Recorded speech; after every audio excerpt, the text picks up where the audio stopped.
लोकसभा चुनाव के लिए पहले चरण की वोटिंग लगातार जारी है। ऐसे में आपको बता दें कि सभी 21 राज्यों की 102 लोकसभा सीटों पर इस वक्त मतदान जारी है, जिसमें से उत्तर प्रदेश की 8 लोकसभा सीटों पर इस वक्त वोटिंग हो रही है और लगातार त्रिकोणीय मुकाबला जो है वो देखने को मिल रहा है कई सीटों पर। तो लोकसभा चुनाव के लिए वोटिंग लगातार जारी। उत्तर प्रदेश की 8 लोकसभा सीटों पर वोटिंग हो रही है। उत्तराखंड की सभी 5 लोकसभा सीटों पर वोटिंग हो रही है। सहारनपुर, कैराना, मुजफ्फरनगर, बिजनौर ये उत्तर प्रदेश की लोकसभा सीटें हैं। मुरादाबाद, रामपुर और पीलीभीत में इस वक्त ये 8 लोकसभा सीटें हैं जहां पर वोटिंग हो रही है। वहीं उत्तराखंड की 5 लोकसभा सीटों पर, यानी कि सभी जो 5 लोकसभा सीटें हैं उत्तराखंड में, उन पर वोटिंग चल रही है। तो लोकसभा चुनाव के पहले चरण की वोटिंग इस वक्त चल रही है और तमाम जो अपडेट है वो हम आप तक पहुंचा रहे हैं कि किस तरह से त्रिकोणीय मुकाबला चल रहा है, कहां पर ईवीएम की गड़बड़ी देखी जा रही है। और इसके साथ ही आपको बता दें, इस चुनावी मैदान में सभी राजनीतिक दल जो है वो अपने जीत के दावे करते हुए नजर आ रहे हैं।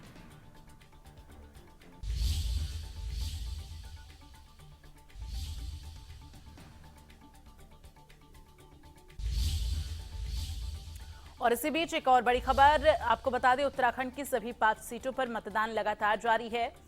तमाम जो तस्वीरें हैं वो हम अपने दर्शकों तक पहुंचा रहे हैं। अल्मोड़ा में 11 बजे तक जो है 22.21% मतदान हो गया। गढ़वाल में 11 बजे तक 24.43% मतदान हुआ है। हरिद्वार में 11 बजे तक 23.47% मतदान अभी तक हुआ है। नैनीताल में 11 बजे तक में आपको बता दें 26.46% मतदान हुआ है। तो लगातार हम आपको बता रहे हैं कि कितने प्रतिशत जो है मतदान अभी तक हो पाए हैं। सबसे ज्यादा नैनीताल सीट पर जो है देखा जा रहा है।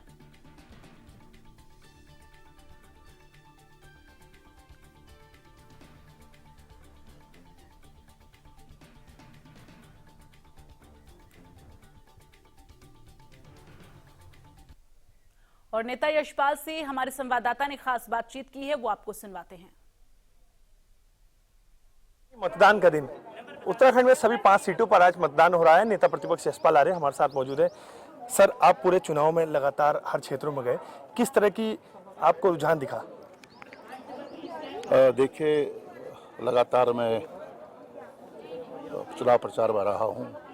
पूरे उत्तराखंड के सभी लोकसभा क्षेत्रों में मुझे जाने का अवसर भी मिला है और संवाद भी स्थापित किया है, संपर्क हुआ है और जो रुझान दिखाई दे रहा है वो कांग्रेस के पक्ष में बदलाव चाहती है जनता और माहौल दिखाई दे रहा है। और यकीन है कि मुझे चुनाव हमारे पक्ष में होगा और विश्वास है कि जनता ने अब बदलाव का मन बना लिया है, परिवर्तन का मन बना लिया है।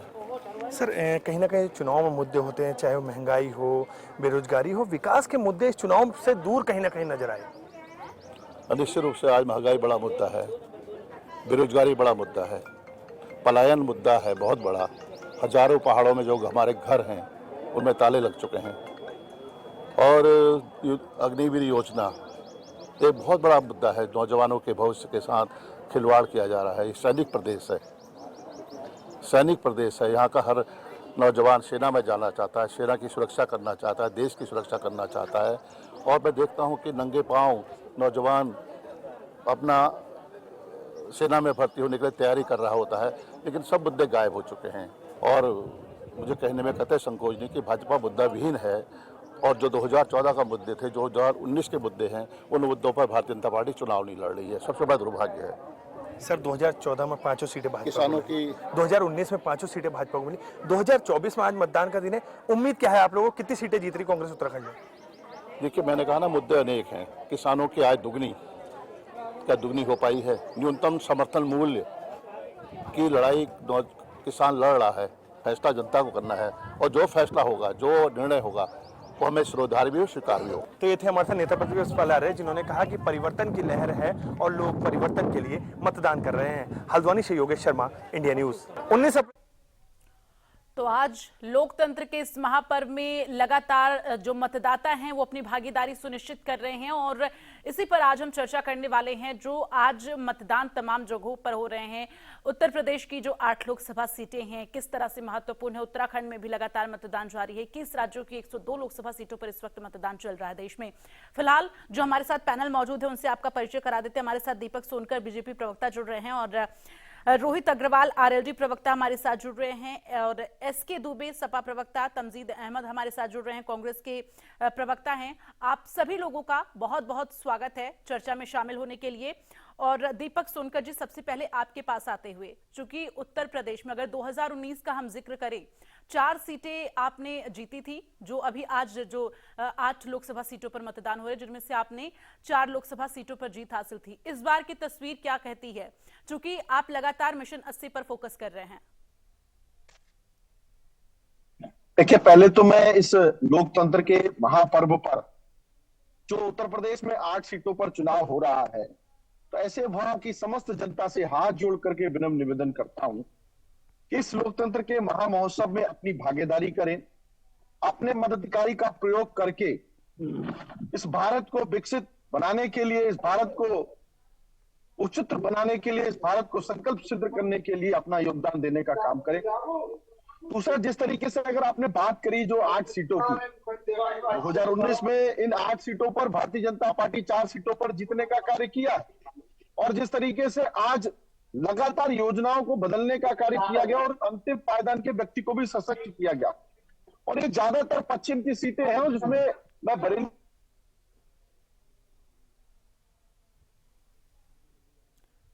तो शायद आवाज जो है वो दीपक सोनकर जी की, श्री जितिन प्रसाद जी, ठीक है दीपक जी, आपकी आवाज अब सही तरीके से आ रही है, आप अपनी बात रखिए। तो पीलीभीत की बात करेंगे, जिस तरीके से वहां से लोकसभा प्रत्याशी आदरणीय जितिन प्रसाद जी हैं, और वहां की जनता निश्चित तौर पर भारतीय जनता पार्टी के साथ है, और पिछली बार भी भारतीय जनता पार्टी ने जीत करी थी और उससे ज्यादा मतलब से इस बार जीत दर्ज करने चाह रही है। और सीटों की अगर हम बात करेंगे, सहारनपुर है, मुरादाबाद है, इन सीटों पर भी निश्चित तौर पर भारतीय जनता पार्टी जीत अपनी दर्ज करेगी। और जिस तरीके से आज हमारे साथ जयंत चौधरी जी भी हैं, उनके साथ प्रधानमंत्री नरेंद्र मोदी जी की तरफ देश की जनता देने के लिए, शिक्षा के लिए, अच्छे स्वास्थ्य के लिए वोट देने के लिए जा रही है मोदी जी के साथ। बिल्कुल, एसके दुबे जी आपके पास आते हुए, चूंकि देखिए सपा भी लगातार चुनावी मैदान में होने का जो ताल ठोक रही है, लेकिन इन सब के बीच अगर हम बात करें तो तमाम जो पॉलिटिकल एक्सपर्ट हैं उनका और तमाम जो जनता, उनका ये कहना है कहीं ना कहीं चुनाव प्रचार को लेकर आप पर ये आरोप लग रहे हैं कि चुनाव प्रचार में आप बेहद कमजोर नजर आ रहे हैं, नदारद नजर आ रहे हैं। क्या वजह है?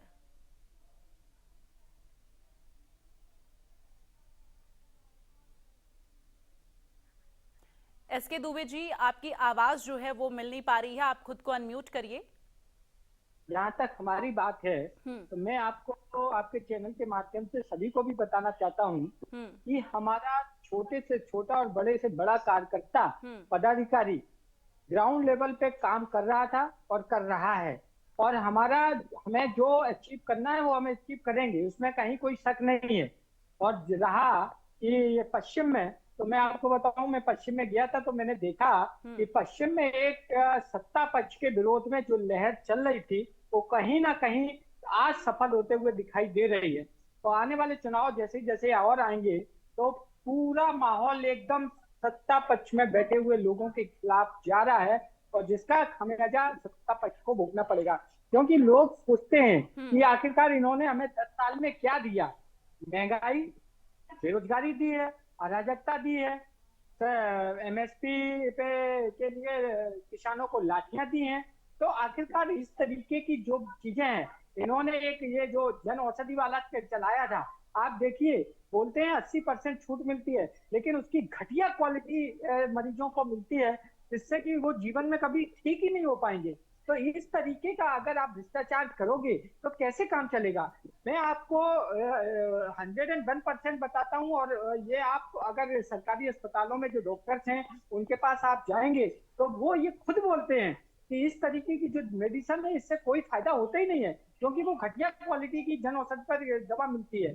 तो इस तरीके से अगर आम जनता के साथ आप ये छलावा करेंगे तो निश्चित तौर पर जनता कहीं ना कहीं, जब 5 साल में एक बार उन्हें मौका मिलता है तो वो उस मौके को नहीं चूकेंगे, और भारतीय जनता पार्टी को अच्छी तरीके से विदाई करने के मूड में ये आम जनता है, और जिसका परिणाम आज आप देख सकते हैं। ठीक है, एसके दुबे जी, आपके पास आऊंगी मैं। रोहित अग्रवाल जी, आपसे जवाब लेना चाहूंगी, चूंकि अभी जिस तरह से एसके अग्रवाल जी ने अपनी बात रखी, आपने एसके जी ने अपनी बात रखी, वो आपने सुना।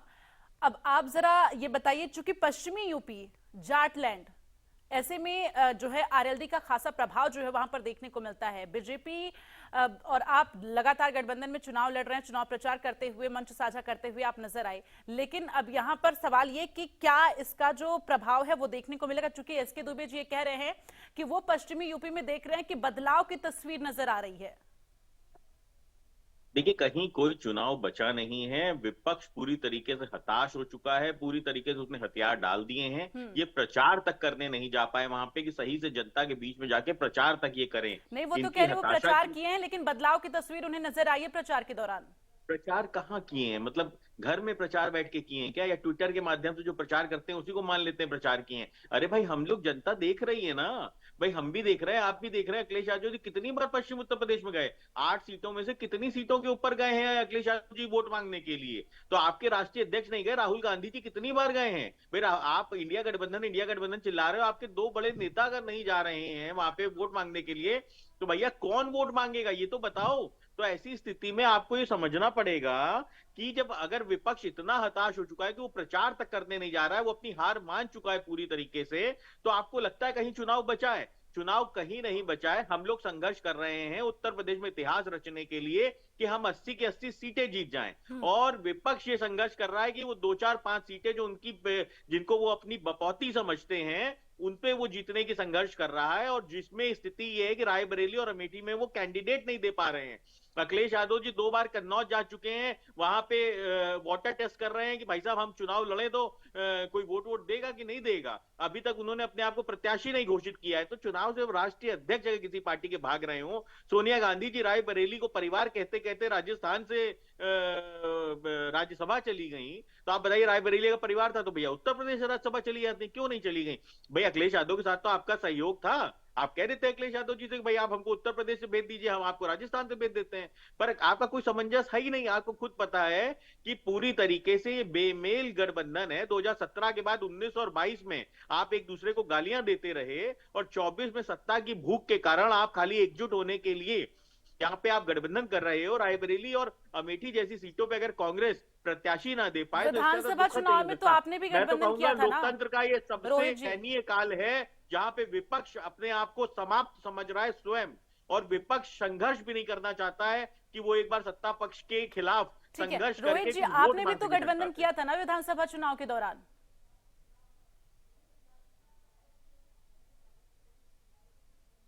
रोहित जी, आपको मेरी आवाज मिल रही है? स्टालिन के बेटे जो हैं वो सनातन को गालियां दे रहे थे, तब भी मैंने आवाज उठाई थी। राष्ट्रीय लोकदल ने आवाज उठाई थी। जब प्रियंक खड़गे उदयनिधि स्टालिन का समर्थन कर रहे थे, तब भी हमने आवाज उठाई थी। अब स्वामी प्रसाद मौर्य रामचरितमानस को फाड़ने का काम कर रहे थे, तब भी हमने आवाज उठाई थी। जब समाजवादी पार्टी के नेताओं के मुंह में दही जमी हुई थी, जब मैंने स्वामी प्रसाद मौर्य जी के खिलाफ आवाज उठाई थी, तब तो समाजवादी पार्टी के कितने बड़े नेताओं का मेरे पास फोन आया, उन्होंने मुझे धन्यवाद कहा, उन्होंने कहा कि जो हम नहीं कह पाए वो आपने कहा।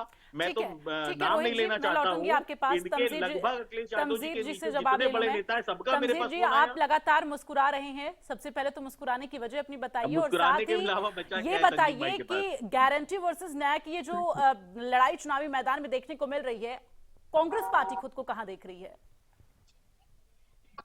निश्चित रूप से कांग्रेस पार्टी नहीं, पूरे इंडिया गठबंधन, जिस तरीके का हम लोगों के पास रिपोर्ट आ रही है और जिस तरीके का वोट परसेंटेज बढ़ा हुआ है, तो आप समझ सकते हैं कि जनता के बीच बदलाव को लेकर बहुत जबरदस्त उत्साह है। मैं तो एक बात समझिए कि इस बार देश की जनता मुद्दों पे वोट दे रही है। अभी मैं रोहित भाई को सुन रहा था, लगभग अपने पूरे स्पीच में इन्होंने हमारे ऊपर ही टारगेट किया। इन्होंने ये नहीं बताया कि मोदी जी ने 10 साल में किया क्या है, अगले 5 साल में करेंगे क्या। इस पे इन्होंने एक शब्द भी रखना बेहतर नहीं समझा। नहीं, वो तो दीपक जी से मैं जवाब ले लूंगी। नहीं नहीं, मैं बोलने दीजिए मैम, ये भी हिस्सा है एनडीए गठबंधन का, तो जाहिर सी बात है इनको भी जवाब देना लाजमी बनता है। ऐसा नहीं कि सिर्फ समर्पण कर देंगे जाके वहां पे, उनको जवाब भी देना बनता है। खैर, मैं आता हूं। मैं जिस तरीके से जिन मुद्दों के खिलाफ, आप याद रखिए कि जिस समय किसान देश के अपने मांगों के लिए जा रहा था दिल्ली पे आंदोलन करने के लिए, उनके लिए कीलें ठोक दी गई। जब बेरोजगार आंदोलन करने के लिए सड़कों पर उतरता है तो उनको लाठियों और बूटों से रौंदा जाता है। जब देश की महिलाएं, हमारी देश की खिलाड़ी जिस समय अपने मांग, हक और हुकूक के लिए जंतर मंतर पे लड़ती है, तो इसी देश की सरकार उनको बूटों और लाठियों से पीटता है।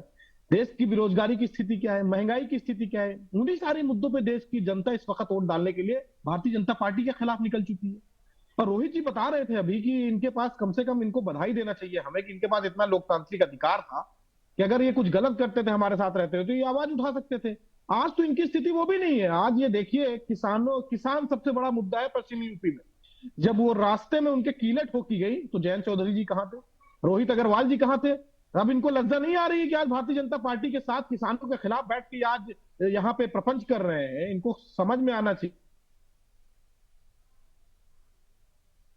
प्रधानमंत्री मोदी जी से और भारतीय जनता पार्टी से सवाल कर सके कि किसान भाई हमारे अपने भाई हैं, अपने पश्चिमी उत्तर प्रदेश के भाई हैं, इनके खिलाफ आप कीले क्यों ठोक रहे हो भाई? कांग्रेस पार्टी खुद को कहां देख रहे हैं इस चुनावी मैदान में? कितने चुनाव प्रचार आप लोगों ने किए हैं? आपने शायद देखा ही होगा, आपने प्रियंका गांधी जी का सहारनपुर में रोड शो देखा, आपने अजय राय जी का डोर टू डोर कैंपेन देखा, आपने अविनाश पांडे जी का डोर टू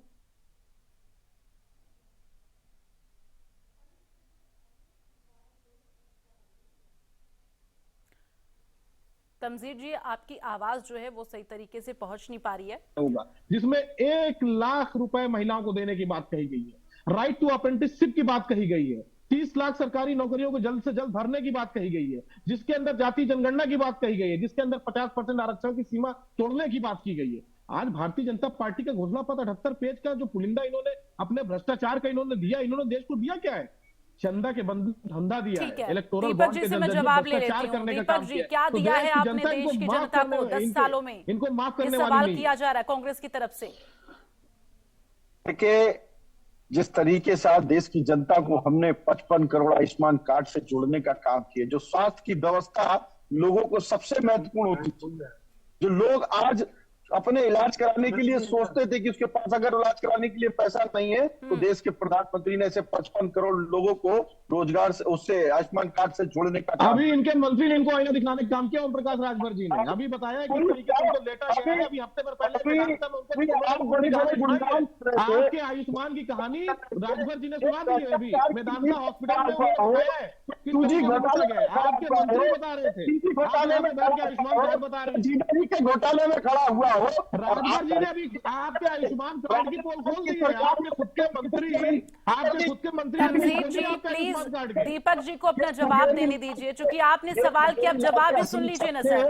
ये समाप्त नहीं चलने वाले और देश की जनता ने आज विश्वास देश के प्रधानमंत्री नरेंद्र मोदी जी पर जताया है। और जो देश के अंदर 10 सालों के अंदर बदलाव हुआ है, जो 70 वर्षों तक गर्त में डालने वाली कांग्रेस पार्टी, जिन्होंने परिवारवाद के साथ साथ लंबे लंबे विस्तार 2G 3G 4G जीजाजी जैसे घोटाले करके देखने का काम किया। ठीक है, समय की कमी होने के कारण मैं आप सभी लोगों को यहाँ रोकना चाहूंगी। दीपक जी, एसके दुबे जी, रोहित अग्रवाल जी और तमजीर जी, आप सभी लोगों का चर्चा में शामिल होने के लिए बहुत बहुत धन्यवाद।